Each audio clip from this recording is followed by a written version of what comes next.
Hi friends, ഞാൻ നിങ്ങളുടെ പാറുവാണ്. ഇന്ന് നമ്മൾ പ്രിപ്പയർ ചെയ്യാൻ പോകുന്ന ഡിഷ് പനീർ ബട്ടർ മസാലയാണ്.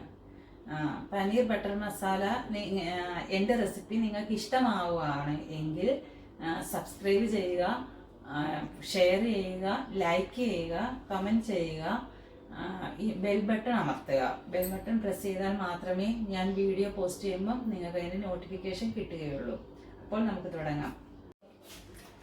പനീർ ബട്ടർ മസാല ഉണ്ടാക്കാൻ വേണ്ടി മെയിൻ ഇൻഗ്രീഡിയൻസ് പനീറാണ്. നമ്മളിവിടെ 200 ഗ്രാമിൻ്റെ വീതം 2 കവർ പനീർ എടുത്തിട്ടുണ്ട്. ഒരു 4 സവാള സ്ക്വയറായിട്ട് കട്ട് ചെയ്തിട്ടുണ്ട്. 2 ടൊമാറ്റോ, 2 തക്കാളി, 2 വലിയ തക്കാളി കട്ട് ചെയ്ത് വെച്ചിട്ടുണ്ട്. ഓരോ സ്പൂൺ വീതം ജിഞ്ചറും ഗാർലിക്കും, വെളുത്തുള്ളിയും ഇഞ്ചിയും കട്ട് ചെയ്ത് വെച്ചിട്ടുണ്ട്. 2 പച്ചമുളക് കട്ട് ചെയ്ത് വെച്ചിട്ടുണ്ട്. പിന്നെ വേണ്ടത് നമുക്ക് കസൂരി മേത്തിയാണ്. കസൂരി മേത്തി എന്ന് വെച്ചാൽ ഉലുവ ഇല പൊടിച്ചത്, ഉണങ്ങിയ ഉലുവ ഇല പൊടിച്ചത്. അതാണ് ഇതിന്റെ മെയിൻ ഇൻഗ്രീഡിയൻസ് തന്നെയാണ് ഇത്. ഇപ്പൊ നമ്മുടെ പാൻ ചൂടായിട്ടുണ്ട്. അപ്പൊ ഇതിലേക്ക് നമ്മൾ ബട്ടർ ഇടുക.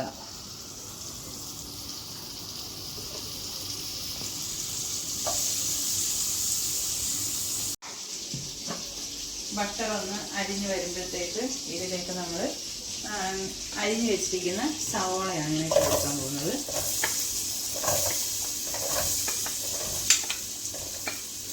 നാല് സവാള അരിഞ്ഞതാണ്.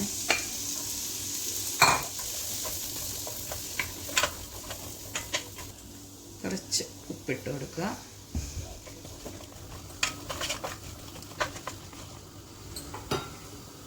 ഇതിലേക്ക് നമ്മൾ കട്ട് ചെയ്ത് വെച്ചിരിക്കുന്ന ഗ്രീൻ ചില്ലി, പച്ചമുളക് ഇട്ട് കൊടുക്കുക.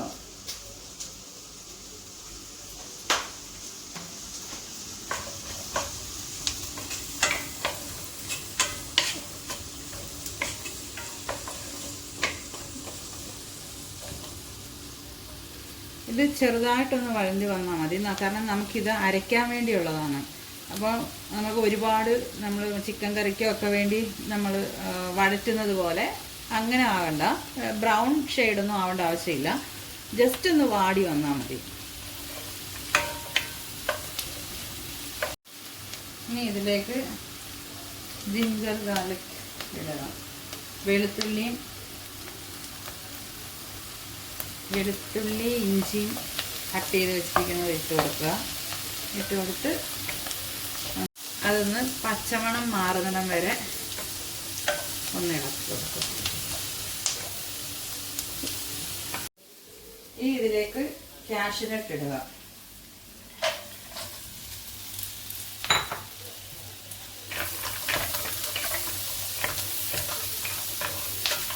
കാഷ്യൂനട്ട് ഒന്ന് ഫ്രൈ ആവണ്ട, ജസ്റ്റ് ഒന്ന് ചൂടായി ഒന്ന് വരട്ടെ.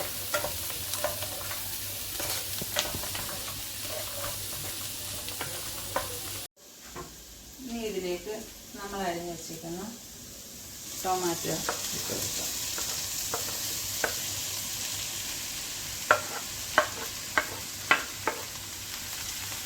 നിങ്ങൾക്കിത് വേഗം വഴറ്റി കിട്ടാൻ വേണമെങ്കിൽ ഇത് ഒന്ന് മിക്സിയിൽ ഗ്രൈൻഡ് ചെയ്തിട്ട് ഇടാവുന്നതേ ഉള്ളൂ. പിന്നെ നമുക്ക് ഇതെല്ലാം കൂടെ ഒരുമിച്ചൊന്ന് ഗ്രൈൻഡ് ചെയ്യേണ്ടതുകൊണ്ട് ഞാൻ വിചാരിച്ച് ഇത് ഇങ്ങനെ തന്നെ കിടക്കട്ടെ, ഒന്ന് വെന്ത് വരട്ടെന്ന് വിചാരിച്ചാണ്. പെട്ടെന്നൊക്കെ കറിയൊക്കെ ഉണ്ടാക്കി കഴിയണമെന്ന് ആഗ്രഹമുള്ളവർ അങ്ങനെയൊക്കെ ചെയ്ത് വെക്കാം. ഇതൊന്ന് വെന്ത് വരാനുള്ള സമയമൊക്കെ അന്നേരം എളുപ്പമാകും. നമ്മളിതിലേക്ക് ചൂടുവെള്ളം ഒഴിച്ചിട്ട് അങ്ങ് അടച്ചു വെക്കാം. അപ്പോൾ ഇതങ്ങ് വെന്ത് കിട്ടും. നമ്മൾ അവിടെ നിന്ന് വഴറ്റിക്കൊണ്ട് നിൽക്കേണ്ട ആവശ്യവും വരില്ല. നമ്മളൊന്ന് അടച്ചു വെക്കാം. അടച്ച് വെച്ചിട്ടുണ്ട്. തീ ഒന്ന് സിമ്മിലാക്കിയിട്ട് കൊടുക്കും. നമ്മൾ തക്കാളിയിൽ ഒഴിച്ചേക്കുന്ന വെള്ളം വറ്റി വന്നിട്ടുണ്ട്. അപ്പം അതിനൊപ്പം തന്നെ തക്കാളി വെന്തിട്ടുമുണ്ട്. നമ്മളിതിലേക്ക്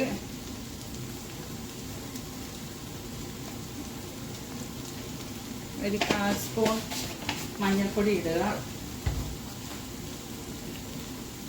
1 സ്പൂൺ മല്ലിപ്പൊടി ഇട്ട് ഒന്ന് വഴറ്റി കൊടുക്കുക.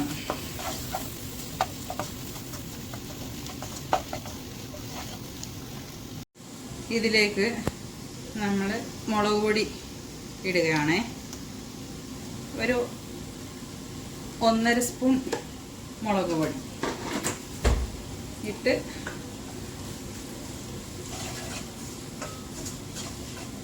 നല്ല രീതിയിലൊന്ന് വഴറ്റുക. അതിൻ്റെ പച്ചമണം മാറുന്നവരെ. ഞാൻ ഇട്ട പൊടിയെല്ലാം മൂത്ത് വന്നിട്ടുണ്ട്. ഇപ്പം നമ്മളിത് ഓഫ് ചെയ്യുക. ഇനി ഇതൊന്ന് തണുക്കണം. തണുത്ത് കഴിഞ്ഞ് ഇത് അരച്ച് ഒരു പേസ്റ്റ് ആക്കണം. പേസ്റ്റ് ആക്കിയതിന് ശേഷം ഇനി നമുക്ക് ബാക്കി ചെയ്യാം. തണുത്തിട്ട് ഇത് അരച്ച് വെച്ചേക്കുവാണിത്. ഇനി ഇത് ഞാൻ ഇതിലേക്ക് ഒഴിക്കുകയാണ്. പാനിലേക്ക് ഒഴിക്കുകയാണ്.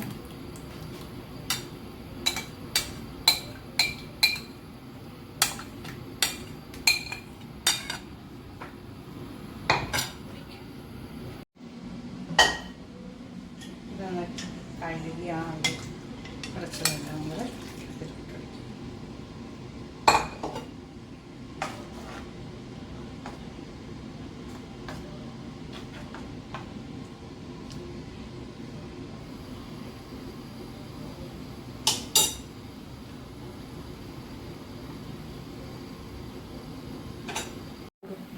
ഇതിലേക്ക് നമ്മൾ പനീർ ഇട്ട് കൊടുക്കണം.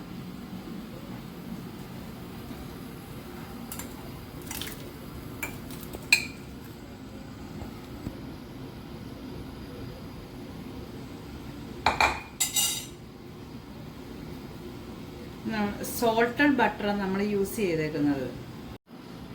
നമ്മൾ ഇതിലേക്ക് ഇനി ഒരു 1/4 സ്പൂൺ പഞ്ചസാരയും കൂടെ ആഡ് ചെയ്യണം.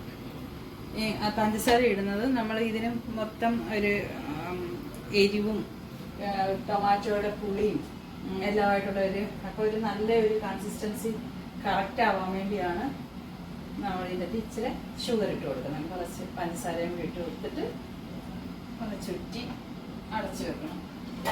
പനീർ വേവട്ടെ.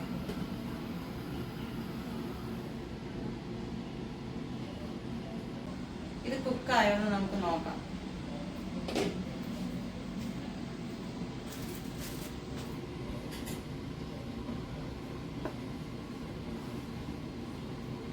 കുക്കായിട്ടുണ്ട്. ഇനി ഒന്ന് ഇരുന്ന് കൂടും. അതുകൊണ്ട് ഇത്രയാവുമ്പോഴാണ് നമ്മൾ തീ ഓഫ് ചെയ്തേക്കണം. പിന്നെ ഇതിനകത്തിൽ നമ്മൾ ഇതൊരു നോർത്ത് ഇന്ത്യൻ ഡിഷ് ആയതുകൊണ്ട് തന്നെ പെരിഞ്ജീരകം നമ്മൾ ഉപയോഗിക്കത്തില്ല. ഇതിനകത്ത് ചെറിയ ജീരകമാണ് നമ്മൾ ഉപയോഗിക്കുന്നത്. അപ്പോൾ ആ ചെറിയ ജീരകവും കുറച്ച് ഗ്രാമ്പൂ, കറുവപ്പട്ട, ഏലക്കയും കൂടെ പൊടിച്ചത് നമ്മളൊരു കുറച്ച് മതി ഇട്ട് കൊടുക്കണം. അതിനുശേഷം ചെറിയ ജീരകമാണ് ഇത് കൂടുതൽ ഇട്ടേക്കുന്നത് ഗരം മസാലയ്ക്കകത്ത്.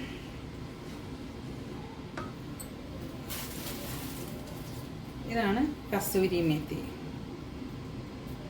കുറച്ച് കസൂരി മേത്തി കയ്യിലോട്ട് എടുക്കുക. എന്നിട്ട് ഇങ്ങനെ ഒന്ന് തിരുമ്മുക. അപ്പം ഇങ്ങനെ ജസ്റ്റ് ഒന്ന് പൊടിഞ്ഞ് കിട്ടും. അതിന് ശേഷം ഇങ്ങനെ വിതറി കൊടുക്കുക. ഇത് നല്ലൊരു ഫ്ലേവർ, നല്ല മണം നമുക്ക് കിട്ടും. നല്ല ടേസ്റ്റി ആയിരിക്കും. ഇനി ഇതിലേക്ക് മല്ലിയില ഇടാം. മല്ലിയില ഇടുന്നവരുണ്ട്. മല്ലിയില ഞങ്ങൾ ഈ പനീർ ബട്ടർ മസാലക്കകത്ത് മല്ലിയില ഇടാറില്ല. കാരണം ഈ കസൂരി മേത്തി ഇട്ട് മറ്റ് ഗരം മസാല എല്ലാം ഇട്ട് കഴിയുമ്പോൾ തന്നെ ഇതിന് ഒരു ഫ്ലേവർ കിട്ടും. അപ്പം മല്ലിയില ഇടുമ്പോഴത്തേക്ക് അത് മല്ലിയിലയുടെ ഒരു കുത്തൽ അനുഭവപ്പെടും. നമ്മൾ അതിൻ്റെ ടേസ്റ്റ് ആയിരിക്കും മുന്നേ നിൽക്കുന്നത്. അപ്പോൾ അത് വരാതിരിക്കാൻ വേണ്ടി ഞങ്ങൾ ഈ വീട്ടിൽ മല്ലിയില യൂസ് ചെയ്യാറില്ല. മല്ലിയില ഇഷ്ടമുള്ളവർക്ക് മല്ലിയില ചെറുതായിട്ട് അരിഞ്ഞ് ഇതിൻ്റെ മുകളിൽ തൂക്കി കൊടുക്കാം. അങ്ങനെ നമ്മുടെ പനീർ ബട്ടർ മസാല റെഡി. എല്ലാവരും വീട്ടിലൊന്ന് ഉണ്ടാക്കി നോക്കണം. വളരെ ടേസ്റ്റി ആയിട്ടുള്ളൊരു ഡിഷാണ്. ഇന്ന് ടേസ്റ്റ് ആയതുകൊണ്ട് ഞാൻ നോൺ വെജ് കഴിക്കത്തില്ല. അപ്പം ഞാൻ എല്ലാ ടേസ്റ്റിലും എന്തെങ്കിലും ഒരു വെജിറ്റേറിയൻ കറി ഉണ്ടാക്കണമല്ലോ. അപ്പോൾ അങ്ങനെ ഒന്നിടവിട്ടുള്ള ടേസ്റ്റ് ഞാൻ ഇത് പരീക്ഷിക്കാറുണ്ട്, ഇത് ഉണ്ടാക്കാറുണ്ട്. എല്ലാവർക്കും ഇഷ്ടമാണ്. ചപ്പാത്തിയുടെ കൂടെ നല്ലൊരു കറിയാണ്. അപ്പം ഓക്കെ, ബൈ.